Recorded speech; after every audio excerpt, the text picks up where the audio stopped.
To understand today, I want to take you back to May 12th, 1940.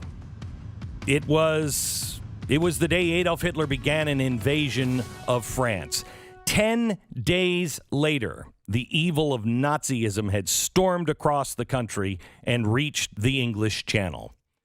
10 days. Does any of this sound familiar? The Allied forces were forced back to Dunkirk. Disaster and defeat. It was inevitable.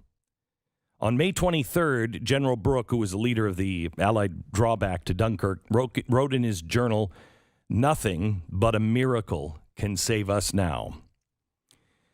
Well, in an effort just to get some of the troops out, on May 26, Churchill gave in to the idea of evacuation and ordered the beginning of Operation Dynamo. As the campaign began, Churchill expected the evacuation from Dunkirk, it would rescue maybe 45,000 men at most. The closest harbor was blocked with war-sunk ships. The rescue had to be made on the shallow beaches, and those large boats couldn't reach them. The Navy was stuck. They would need small vessels to transport the troops from the beaches to the larger ships. Well, the request went out, and within hours, 220 light warships, 650 civilian vessels were on the water. Some of the crew, Navy personnel, but many were manned by the civilian owners and crew. They were moms and dads, brothers and sisters. The members of the small armada has become known as little ships.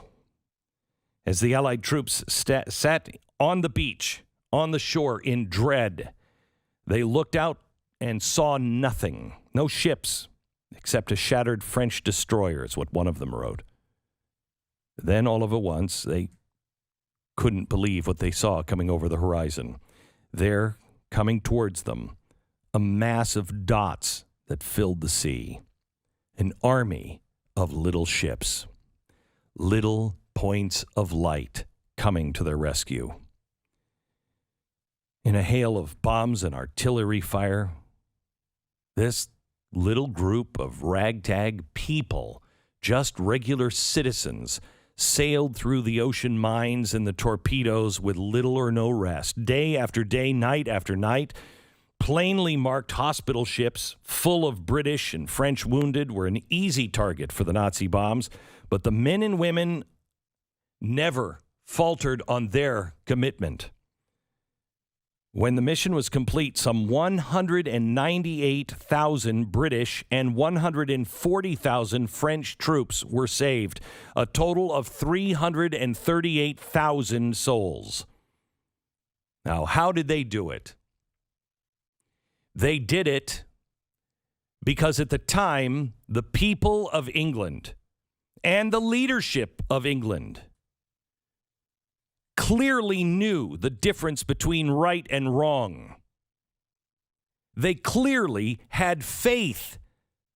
Churchill had faith in the British people, and the people had faith in their God, and they still knew what was right, and they did it. It was faith and devotion and courage of everyday men and women just like you that saved all those people. This is our Dunkirk. Each of us have to be willing to sail our own little ship into the storm of the battle to save those who have been stranded and left behind by our own government. As the Taliban takes over Afghanistan, as they stand at the gates of our airport with our Marines' hands tied, beating women and children and shooting them at the gates. Not on my watch. This is not America.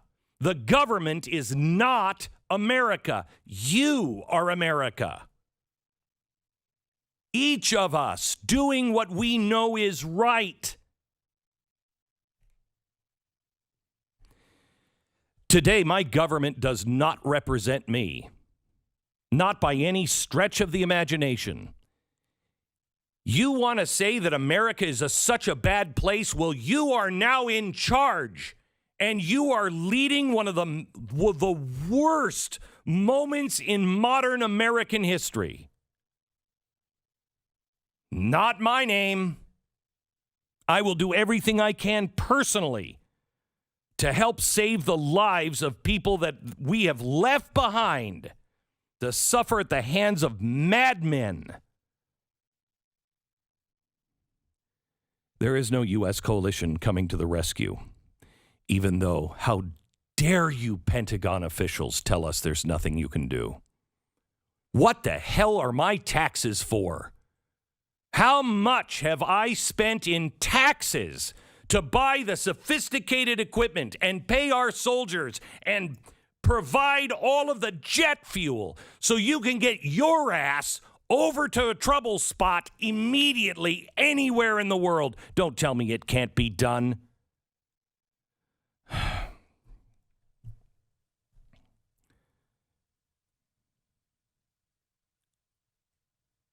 This is the time when people stand in the gap. This is the time when Americans get together and do it. This audience has risen to the occasion over and over again. Hurricanes, tornadoes, earthquakes, fire, children at the border, Christians in the Middle East. In 2008, I feel I was prompted to, and I'm quoting what I heard in my prompting, build the framework of hope. I didn't even know what that meant other than things are going to get very bad.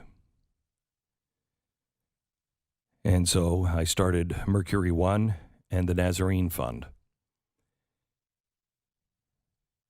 I think they are the framework of hope. You have been willing to be the light in the darkness again and again. Just as the people on those little ships, you have gone forward with little or no rest, day after day, night after night, and you're rising up together again.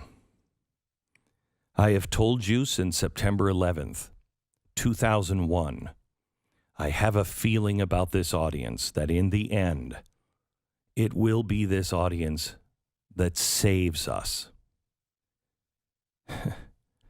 I realize that I may have misunderstood. You're not just going to save us. I think you and the others that will join us may just save the world. It's not easy to take on so much in the face of so many mistakes and current obstacles.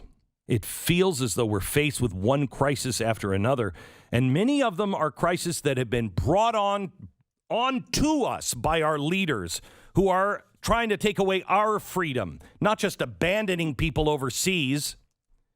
Evil men and women who want to snuff out the brightness and the hope and the glory that is the mission of the United States of America. You know what led to Dunkirk could be viewed as a series of crises as well. Each one was tackled and resolved only to be replaced with another. But mankind's refusal to allow the darkness of discouragement and disillusionment to take their God-given light and free will beat the relentless sequence of calamity. It will happen. Our collective ability to improvise and overcome obstacles will allow us to rise up like the tiny armada and become a mass of dots that fill the seas and the skies and come to the rescue of those who need us. Yesterday, I gave you an impossible task. An impossible task.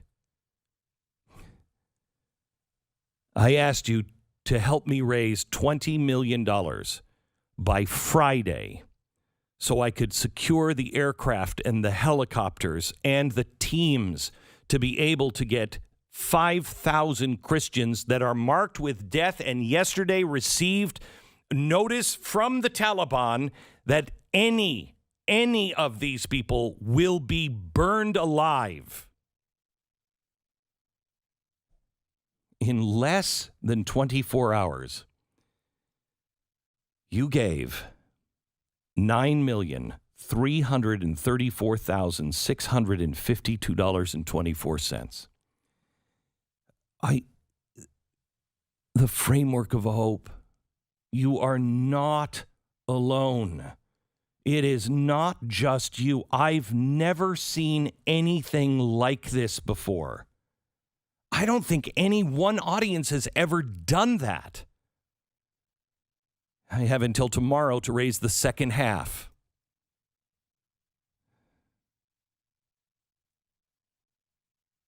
You've given so much. The Nazarene Fund has put boots on the ground to do what needs to be done to save the thousands of Christians who are in grave danger.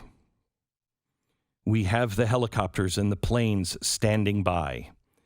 This is a logistical nightmare. And my greatest fear is that in our efforts to help, we may lead the Taliban right to these people. But they are marked for death. And as long as we have the money, as long as our Marines can hold the airports, and as long as there is a Christian left in hiding, we will do what we need to do, but we need God's help. I have a list of the names of people. I have the list of the people that are trying to make their way to our rendezvous points. It's bigger than Schindler's List. I wondered this morning what this list will be remembered as, what this list should be called. And there was only one thing that came to mind. The Nazarenes list. Because he is the only one that's going to be able to get them out. We need divine providence like we've never needed it before. Time is running out. People are clinging to the hope that someone will remember them and arise and save them from the blackness that is the Taliban.